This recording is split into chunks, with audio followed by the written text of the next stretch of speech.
The Lake of the Woods Control Board presents 2022 flooding in the Winnipeg River Basin. This is the third in a three-part series of videos concerning this historic flooding event. The first video provided an overview of this year's flood and basic concepts of hydrology and hydraulics in the basin.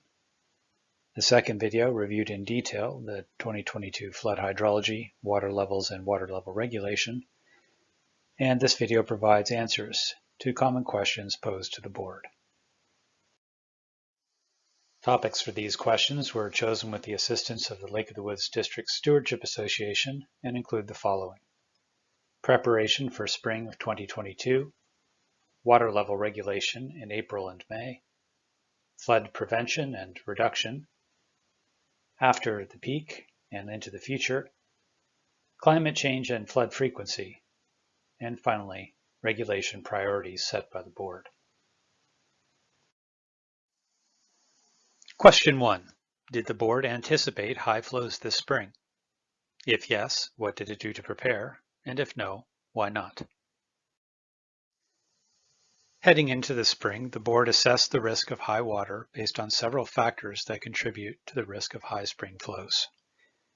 These are related to how water moves in the spring as covered in the first video in this series, and include high base flows throughout the watershed, high snow water content in the snowpack, a cold winter with deep frost penetration, and the timing and amount of spring rainfall. The following slides take a look at each of these factors in the lead up to the spring of 2022, beginning with high base flows. In the run-up to spring, if the basin already has high tributary flows, this is an indication of high water tables and a limited capacity of the ground to absorb additional runoff in the spring. As reviewed earlier in this series, heading into winter, the basin was recovering from the worst drought in decades, but under the frozen ground, drought conditions remained in the moderate to severe range for the Lake of the Woods drainage basin.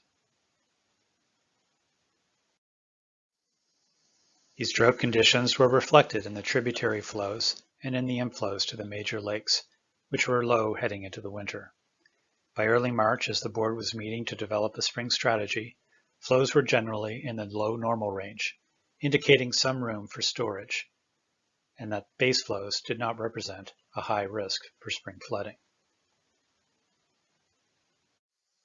The next factor to consider in assessing the risk of high spring water levels is a high snow water content in the snowpack.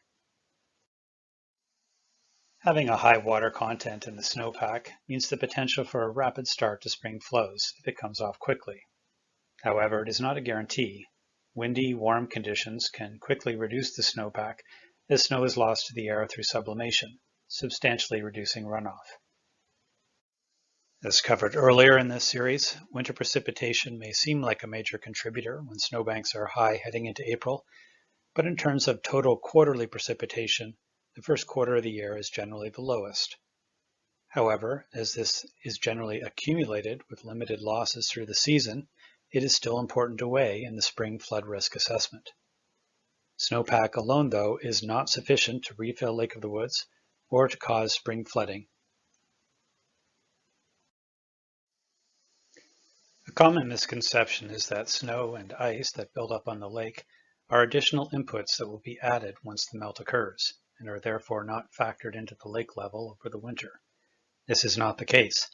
All of the ice and the snow on the lake is included in the daily lake levels published on the Control Board's website. Any snow that falls directly on the lake is also included in the calculation of inflow to the lake.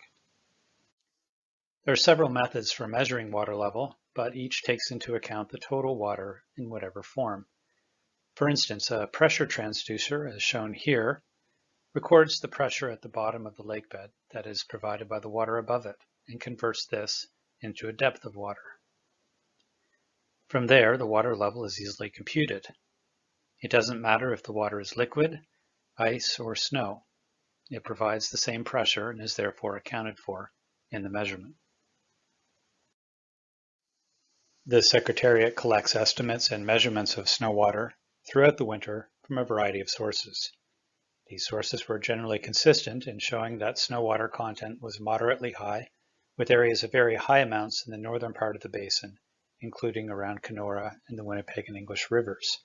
However, for the most part, it was substantially less than in 2014 and comparable to some recent years without high water, such as 2019.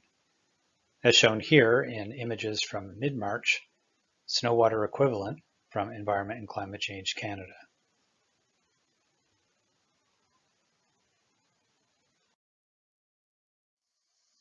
The National Weather Service in the United States also provides snow water equivalent estimates, given here for the middle of March from 2014, from 2019, and from 2022. Note that estimates in the Canadian portion of the basin to the north are not reliable this year.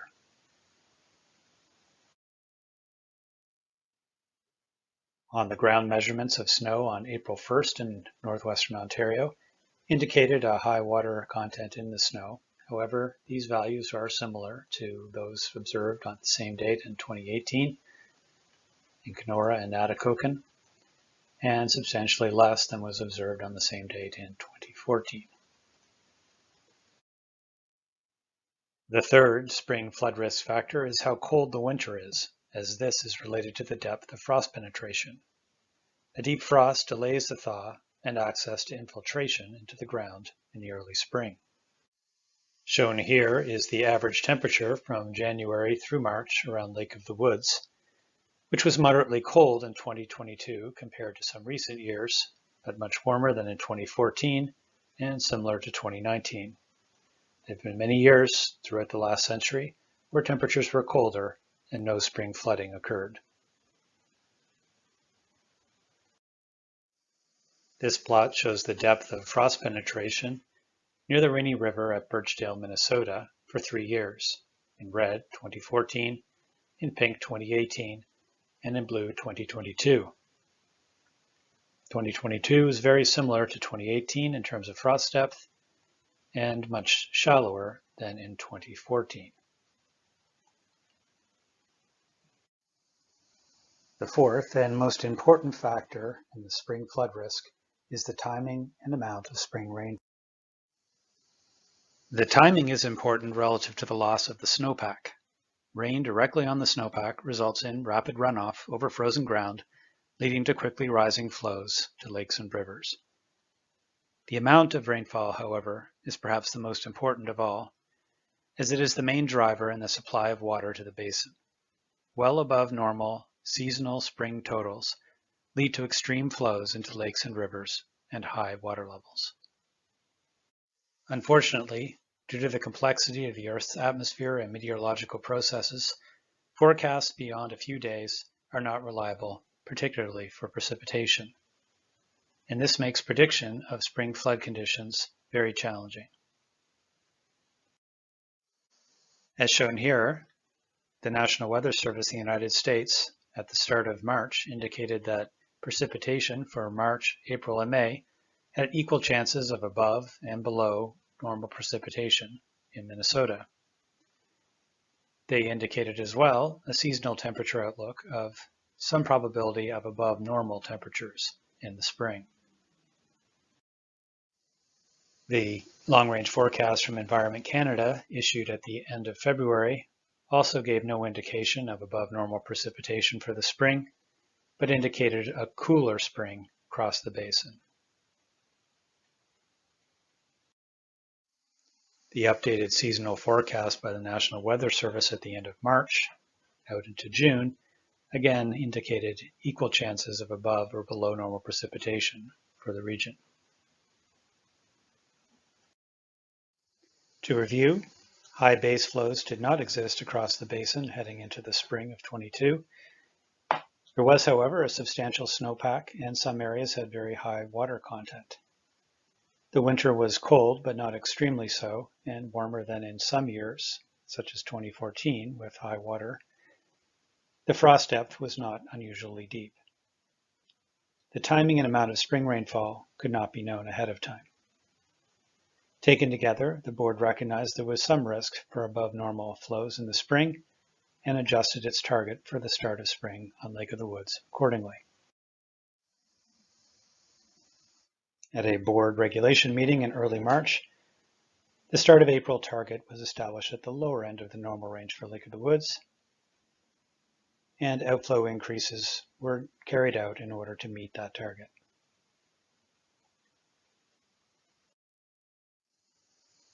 Question 2.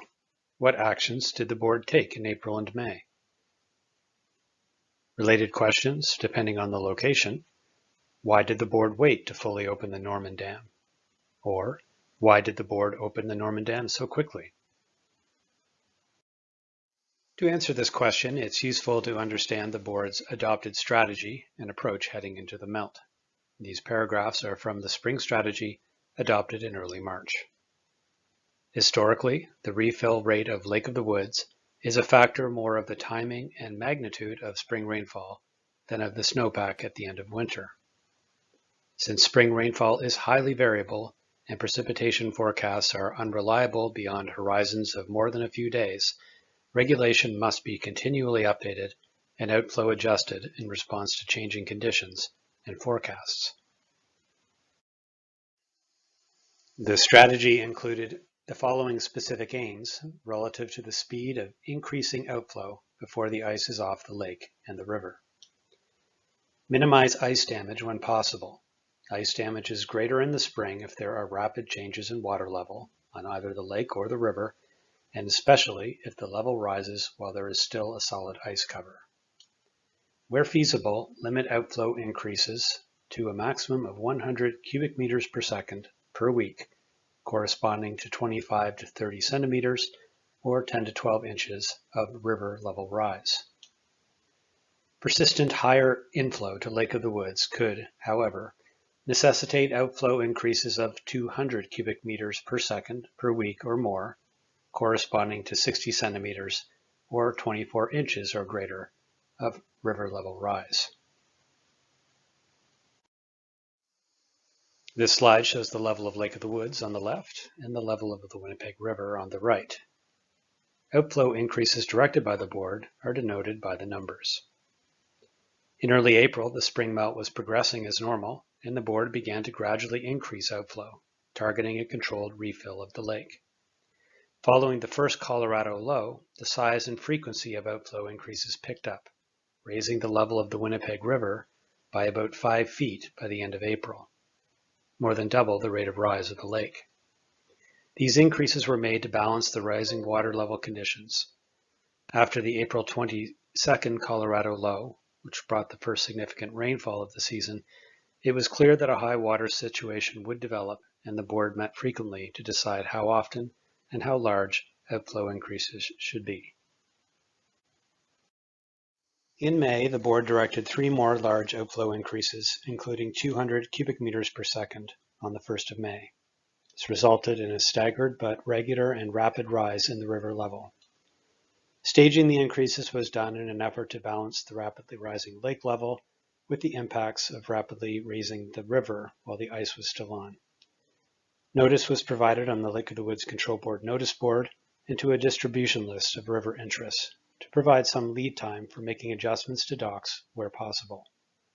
The third outflow increase was to fully open the Norman Dam on the 7th of May. On that day, the lake level was 323.24 meters, 1060.5 feet, roughly 3/4 of a foot below the top of the normal operating range, when fully opening the dam is normally required. Although the board was staging outflow increases, the outflow in late April and early May was very close to the maximum available with each additional log change. This is due to the fact that the maximum outflow from the lake is determined by the lake level, which provides the pressure to push water down the narrow outlet channel to the dam, as covered in the first video in this series. Earlier in April, when the lake level is relatively low, so is the maximum outflow, but this was quickly picking up as the lake rose.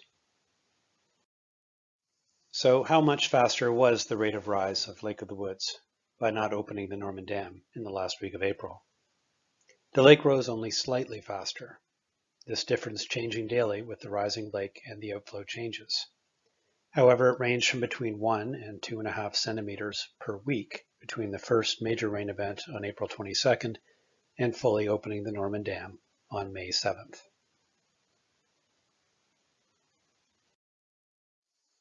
Question 3.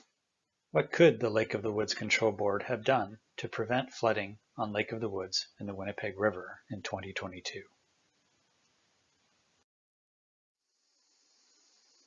The short answer to this question is that major flooding, like experienced on Lake of the Woods and the Winnipeg River this year, is not preventable. This is due to the limits on outflow capacity from the natural channel outlet of the lake, and no regulation of the lake will prevent very high water in periods of extreme flows in the basin. There are two chief reasons why.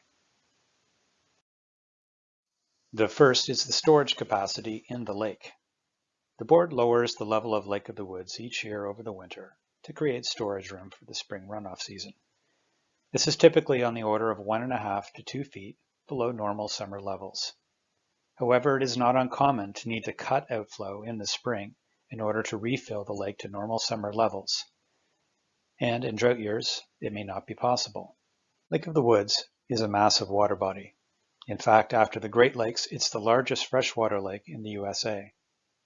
So how much water is in 2 feet of storage on Lake of the Woods? For a real-world comparison, this 2 feet of storage is the equivalent to 2,300 Empire State Buildings. In contrast, the amount of water entering Lake of the Woods from April 15th to June 15th, 2022 was the equivalent of 10 feet of lake storage, enough to fill a volume equal to 12,000 Empire State Buildings. This in just 2 months. A natural question is, well, wouldn't have lowering the lake 15 or 30 centimeters at the start have at least reduced the peak of the flood by that amount? And this is where the second factor, the outflow capacity, must be considered. The first video in this series explained that the lake level rises so long as water is entering the lake faster than it is going out.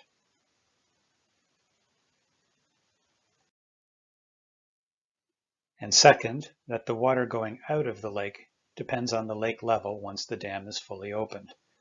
The higher the lake level, the more flow that can be pushed out of the outlet and down the river to the dam.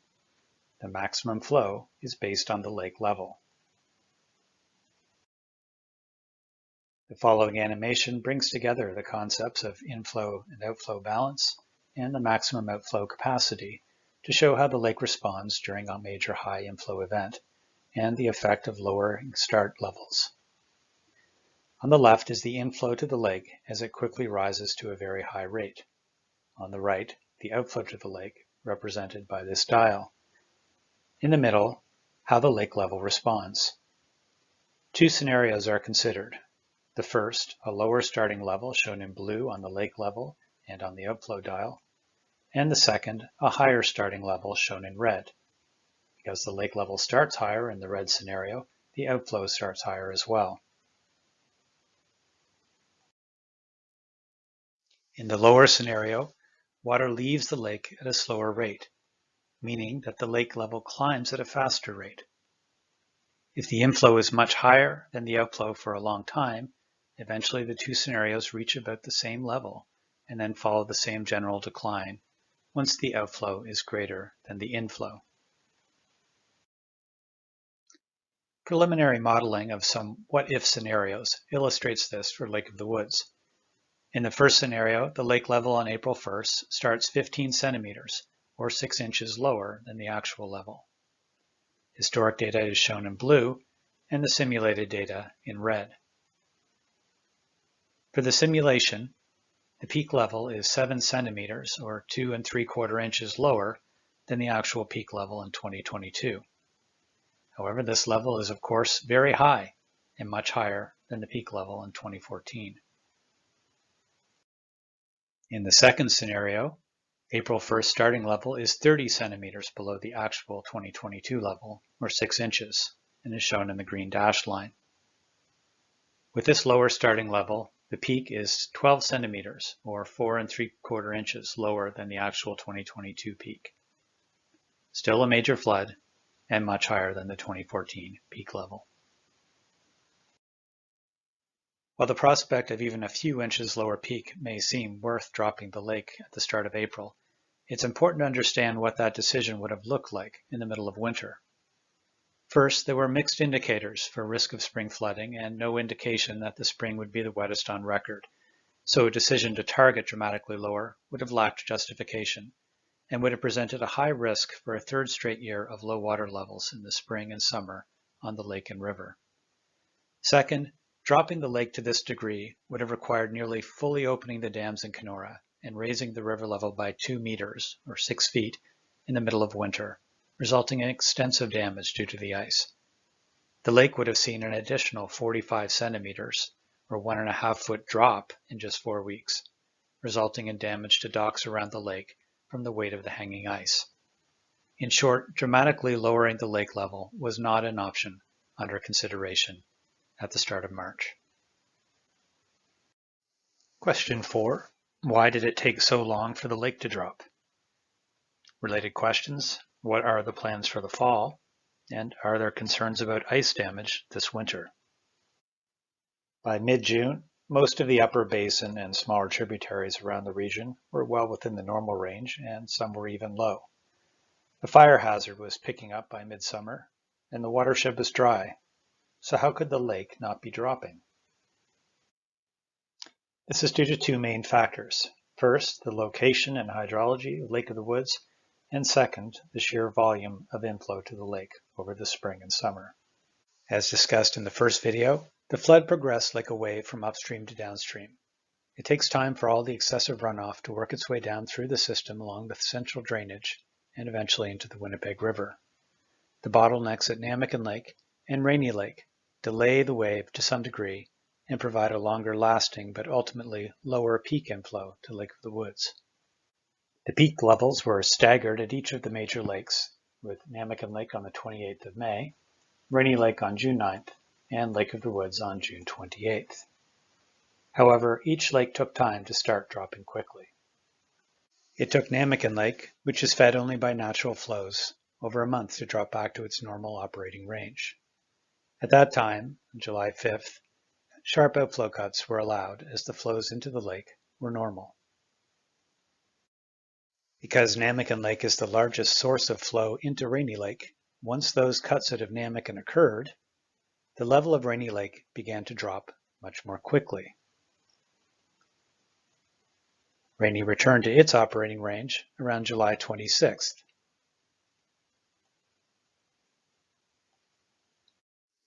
Similarly, Rainy Lake is the primary source of flow into Lake of the Woods, and it wasn't until these outflow cuts at Rainy Lake began at the end of July that Lake of the Woods started to see a fast drop in levels, shown here.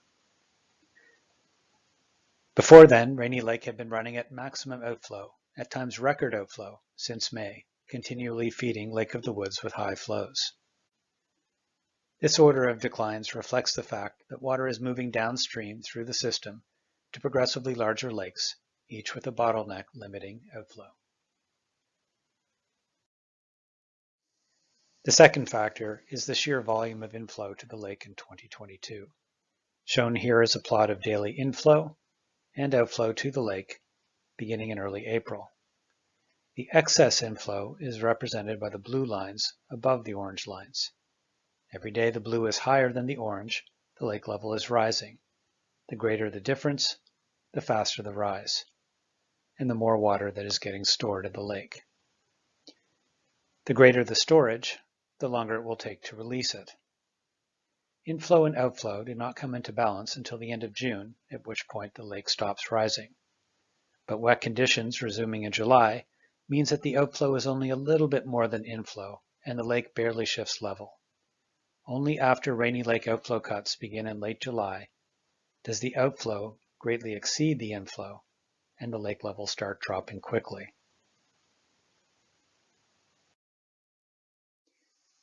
The Lake of the Woods Control Board held a regulation meeting in early August to set targets for the end of October for the river and the lake. These targets are lower than normal and are to assist with repairs and avoid winter damage to shoreline infrastructure due to ice forming at a high level. Currently, these targets look promising, but this will depend on weather through the fall. The board will next hold a regulation meeting at the end of October to plan for the winter.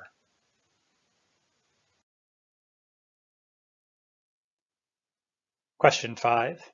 Have there been more floods since 2000? If yes, why? And related questions. Will floods be more frequent in the future? What is the Lake of the Woods Control Board doing to respond to climate change? Floods and droughts are natural occurrences in the basin. The worst on record occurred many decades ago, in the 1930s for drought and in 1950 for flood, respectively. But has there been a shift in the frequency of these over time? To examine this question, consider the frequency of several categories of high, low, and normal water levels for Lake of the Woods over the past 80 years, ending in 2019. These are broken down into several categories. Extreme floods in any year where the level goes above the Lake of the Woods flood reserve. Moderate floods in any year where the level goes above the normal operating range. Moderate drought in any year where the summer level falls below 322.78 meters or 1059 feet, or severe drought if it falls below 322.6 or 1058.4 feet. Beginning in 1940 and looking at 20-year periods, the most recent 20-year period from 2000 to 2019 had more frequent high water events than in the 80s and 90s, and slightly more than in the 60s and 70s. However, the 1940s and 50s saw much more frequent high water events, including the flood of record. Between 2000 and 2019, however, there were fewer dry events, including moderate and extreme droughts, compared to any of the previous 20-year periods. In fact, the period from 2000 to 2019 saw the most frequent number of years without extremes in either high or low directions. Many people have wondered about the role of climate change in the 2022 flooding and in basin water levels in general. Studies have shown that there do seem to be some things changing over the long term, such as a small increase in the number of 1-inch rainfalls and a larger increase in the number of 3-inch rain events. However, some of the anticipated effects of climate change, such as warmer summers allowing for the atmosphere to hold more moisture and provide greater rainfall, or longer ice-off periods, did not play a role in the flooding this year, where the early spring was cooler than normal and the ice-out was late. Climatologists have advised the board that this event is not caused by climate change, but could be made worse by it. What seems to be more evident is that the basin is experiencing more rapid shifts from one extreme to another. Whether more frequent extremes occur in the future is not known for certain. Evolving climate is challenging for water level regulation. If the climate is indeed more variable, this will not help to predict when extremes will develop in any given year. Will it be a high year, a low year, or in between? The board cannot foresee seasonal weather any better than meteorologists and cannot take bets on extremes developing. Instead, it can adjust regulation based on the risks already in the basin, such as persistent drought or high base flows in the system. Regardless of what the future brings, it is important to note that floods cannot be prevented in extreme inflow situations at Lake of the Woods and the Winnipeg River, regardless of the forecastability. However, minor flooding in the summer can be reduced by targeting lower summer lake levels to leave room to absorb major summer rainfalls that may become more frequent in the future. So what is the board doing and what has it done in order to better understand the effects of climate change in the basin? The board has conducted climate change studies looking at how flows are changing within the basin. To date, there are few statistically significant changes detected in stream flows in the region over the last century.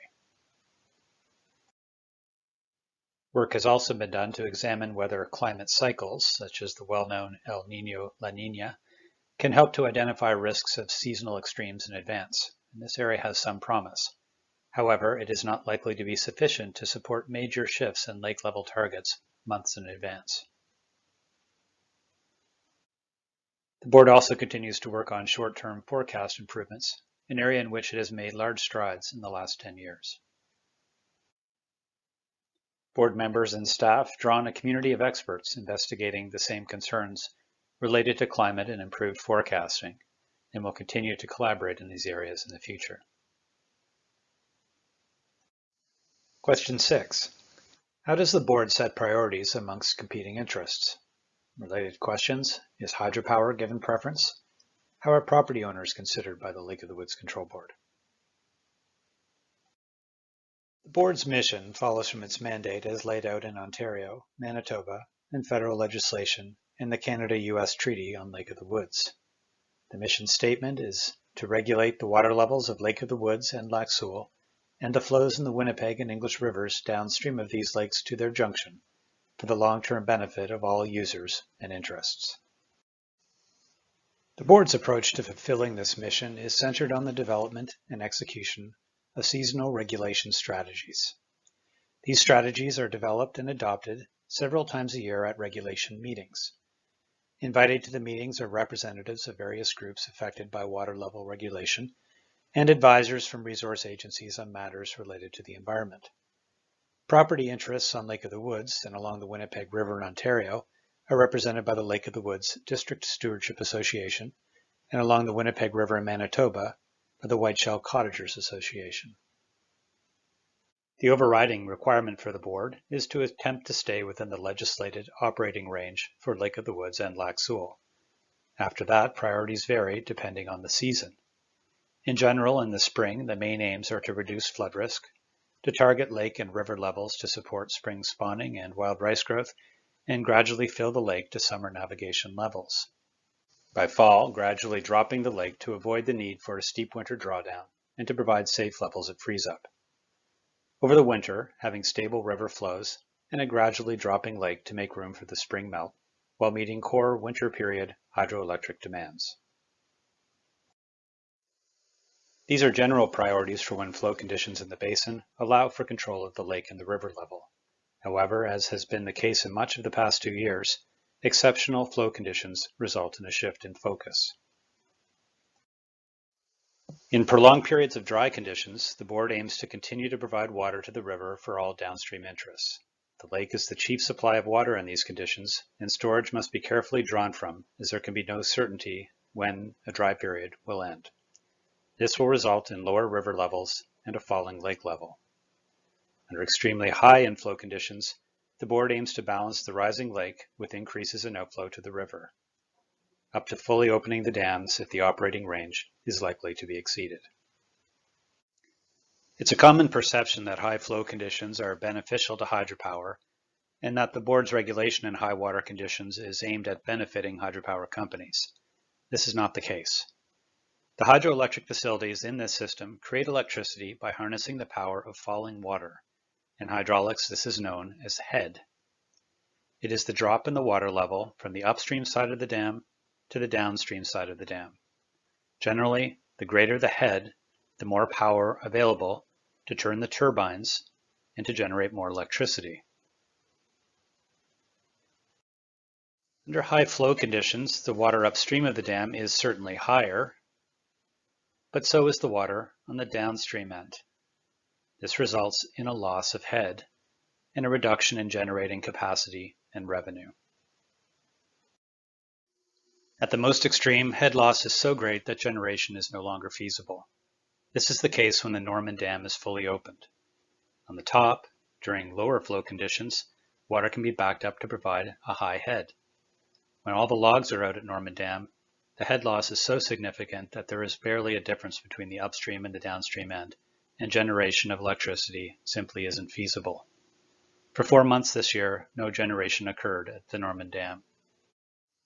From a hydropower perspective, it's generally preferred to have all water passing a dam to go through the turbines rather than through sluices, as any water not passing through the turbines is potential lost revenue. This water is referred to as spill. Under normal flow conditions, spill is not uncommon. But under the conditions of the spring and summer of 2022, spill was exceptionally high. When spill rates are exceptionally high, it raises the water level below the dam considerably.